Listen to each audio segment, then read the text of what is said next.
Profesa Patrick Ndakidemi. Nashukuru Mheshimiwa Mwenyekiti kwa kunipa nafasi ya kuuliza swali la nyongeza.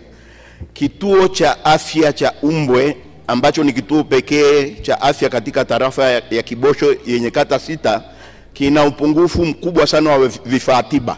Je, serikali ina mkakati gani wa kusaidia kituo hiki cha afya wapate vifaa tiba ili wananchi waweze kupata huduma zilizotukuka?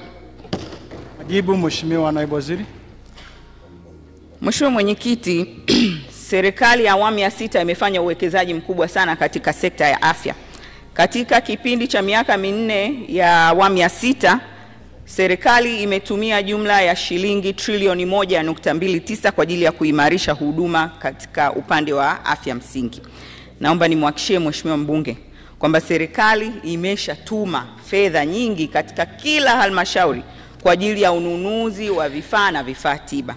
Kwa hiyo nitumie nafasi hii kwa niaba ya Waziri wa Nchi Ofisi ya Rais TAMISEMI kumwagiza DMO katika wilaya hii ya Moshi Vijijini aweze kutumia fedha alizopokea katika mwaka wa fedha huu 2024-2025 kwa ajili ya kuhakikisha ananunua vifaa na vifaa tiba kwa ajili ya kuvipeleka katika kituo cha afya cha Umbwe ili kiweze kuwanufaisha wananchi.